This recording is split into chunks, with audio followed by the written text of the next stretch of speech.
Bagaimana perkembangan di Turki pasca gempa yang terjadi? Kami sudah terhubung kembali dengan WNI yang berada di Hatay, Turki, yang merupakan salah satu kota yang terkena dampak hebat gempa beberapa hari lalu di Turki. Selamat sore waktu Jakarta ataupun siang waktu Turki, Muhammad Rizky. Selamat siang Mbak saya. Ya, Rizky, bagaimana kabar Anda di sana dan juga bagaimana kabar para WNI di Hatay khususnya dan juga Turki secara umum? Ya Mbak saja, hari ini adalah hari ke-6 setelah terjadinya gempa di Turki yang berkekuatan 7,8 Richter.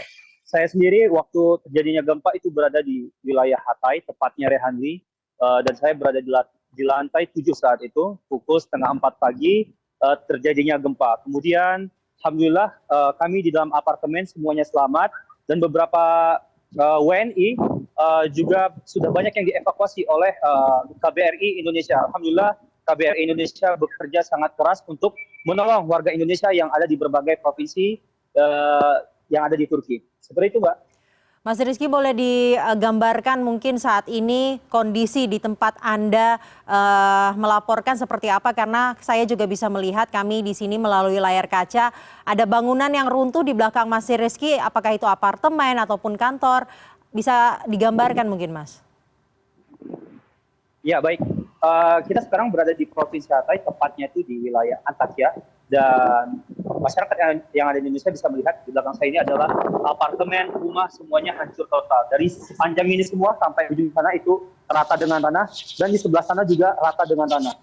Dan ini semuanya sekarang sedang dilakukan evakuasi oleh para rescuer. Dan Mbak bisa lihat juga di sana banyak rescuer dan berbagai macam NGO yang juga ikut membantu untuk melakukan evakuasi, di mana korban masih sangat banyak berada di dalam runtuhan bangunan di wilayah Antakya. Perkembangan jumlah korban hingga hari ini seperti apa, Mas? Tadi pagi saya membaca berita di wilayah Turki sendiri, ini korban sudah mencapai 24.000 jiwa, Mbak. Untuk korban yang meninggal saja, untuk korban luka. Iya. 24.000 jiwa yang meninggal, yang luka? Untuk yang luka saya kurang update, tapi terakhir itu adalah puluhan ribu orang yang sudah ditolong dan dibawa ke berbagai macam rumah sakit di seputaran kota-kota yang terdampak.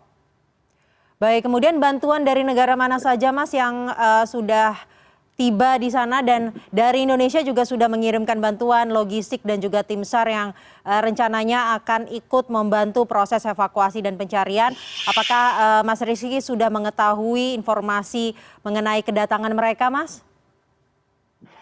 Ya benar, tadi juga saya baca bahwasanya negara kita sendiri ikut memberikan support kepada Turki melalui tim SAR-nya, dan juga bantuan kemanusiaan dibuka sebesar-besarnya untuk menolong masyarakat Turki yang terdampak gempa. Juga tidak kalah besarnya juga bantuan dari luar negeri seperti negara-negara Eropa dan beberapa negara-negara Asia yang juga ikut menerjunkan tim SAR-nya dan juga bantuan kemanusiaan yang kita bilang cukup besar.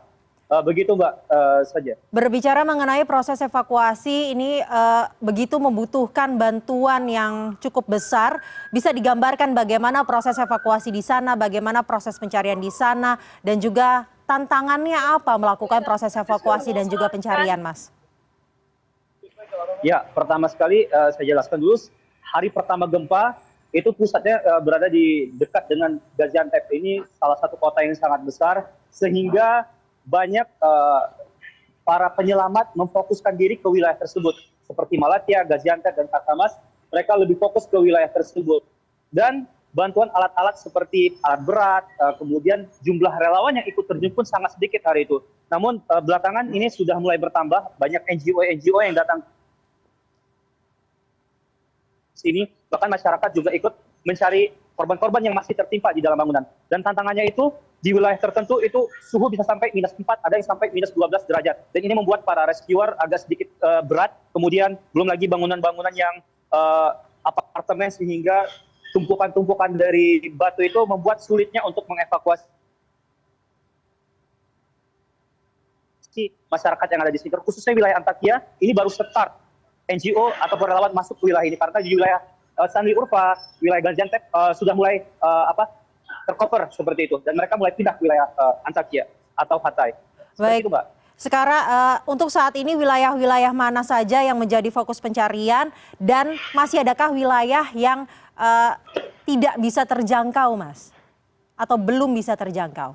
Oh, Alhamdulillah Mbak, seluruh wilayah sudah mulai bisa terjangkau dan fokus untuk pencarian saat ini wilayah Antakya, Malatya juga masih terus dilakukan evakuasi. Namun saat ini berita mulai memfokuskan di wilayah Turki sendiri, itu berita mulai difokuskan ke wilayah Hatay karena di sini bangunannya rata-rata sudah rubuh, hancur dan merupakan jalur lereng itu sendiri melewati atau melintasi wilayah Hatay. Seperti itu Mbak.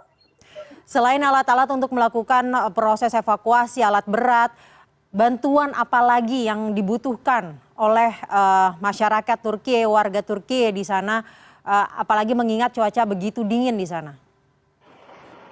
Betul.